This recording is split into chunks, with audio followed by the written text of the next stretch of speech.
Hello, everyone. Let's talk about Chapter 2, which is all about sustainability. In this lecture overview, what we're going to discuss more about this concept of sustainability, which we learned about in Chapter 1. We'll talk more about how humans use resources. We'll talk about how humans value those resources.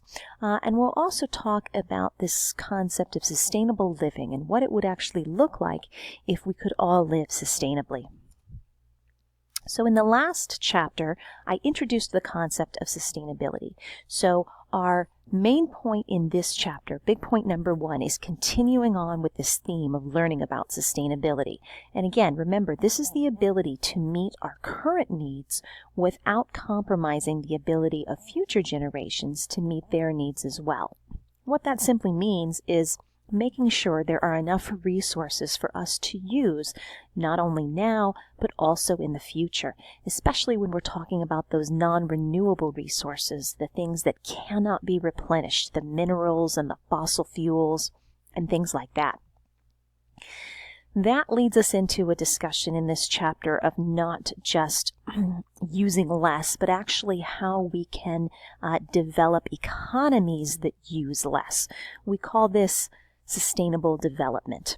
So again, not just our own personal decisions to use less, but actually as individual economies go, how can we grow those economies, which is always one of the goals of any country, is to grow your country's economy, but at the same time making sure we're not overexploiting those resources that we have. So this is another key point in Chapter 2, is looking at how we can actually create these sustainable types of developments. And remember, all of this can only occur within the limits of the environment. We can't use any more than we have, but we can certainly make a goal to use less. And when we talk about sustainable resource use, we have to keep in mind that different countries use different amounts of resources. In the first chapter, there was a discussion about highly developed countries, how many resources they use, like us in the United States, and poorly developed countries who use much less resources. This idea of sustainable development means essentially that everyone is using a share of resources that's not going to be something that we can all kind of replicate what everyone here in the United States is using, or Europe or Australia or Canada or other parts of the world where we see very high resource consumption.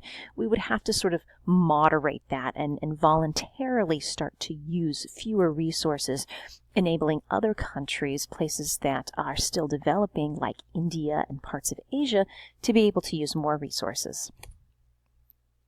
That brings us into our next big topic for this chapter, and that's looking at consumption and how we use resources.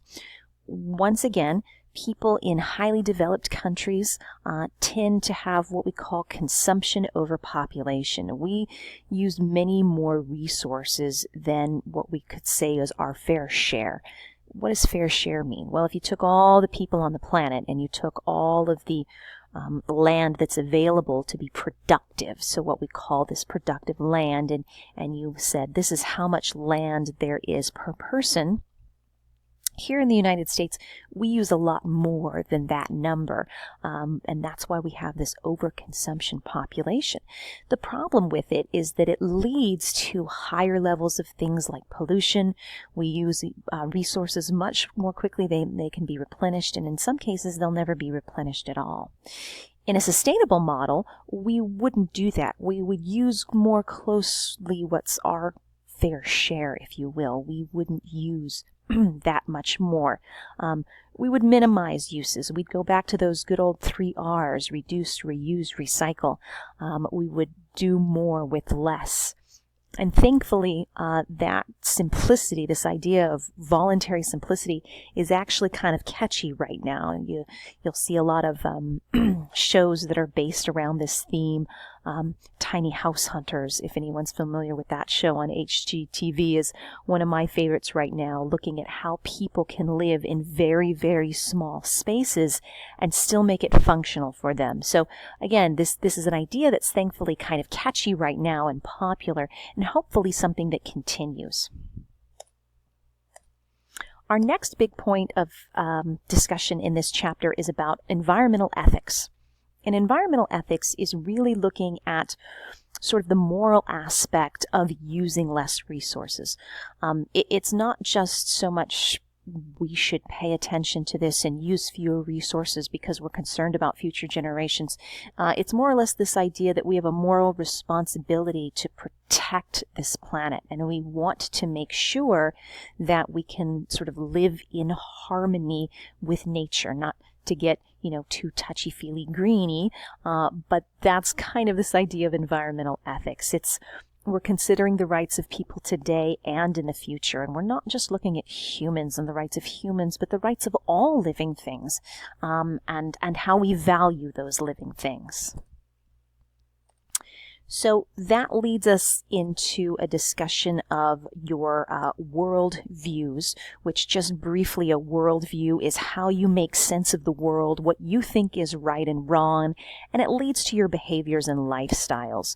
And an environmental worldview is, again, specifically looking at what's right and wrong type of environmental behaviors. Is it okay to litter, to just throw trash on the ground? Depending on your worldview, you might think it is, and you might think it's not, for example. It's really our place in the environment. There are two different extremes that this chapter discusses, which I want you to look at more in the lecture notes, which is the Western worldview and the deep ecology worldview. The Western worldview is more or less what the United States was kind of founded on when the pioneers first came and began to conquer nature and move west, and it's a very different environmental worldview and how humans see nature than the idea of this deep ecology worldview, which is a much more we live in harmony with the world type of view. The next big point that I want to discuss in this chapter is a movement called the environmental justice movement, and it sort of fits in with this concept of your environmental worldview. It's this idea that every citizen has the right to protection from environmental hazards. And we can talk about, or this chapter does talk about, the relationship between minority and low-income areas and their disproportionate location next to places that tend to be toxic, like toxic waste facilities or landfills or polluting factories or whatever it happens to be. That leads us to our very last point in this chapter is, what does sustainable living actually look like?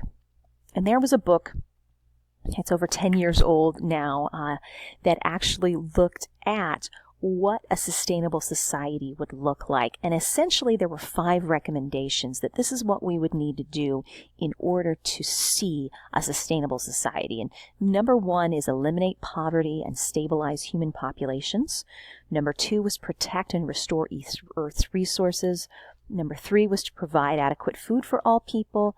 And number 4 was to mitigate climate change.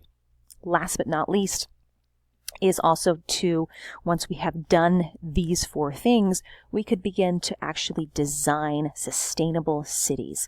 Cities where, again, we're meeting the needs of current populations, but we'll also be able to meet the needs of those future generations. So these were just a few pictures that the textbook had included about, once again, improving living conditions for people, designing cities that run on sustainable concepts such as green energy and using things such as walking and bicycles to get around, so on and so forth.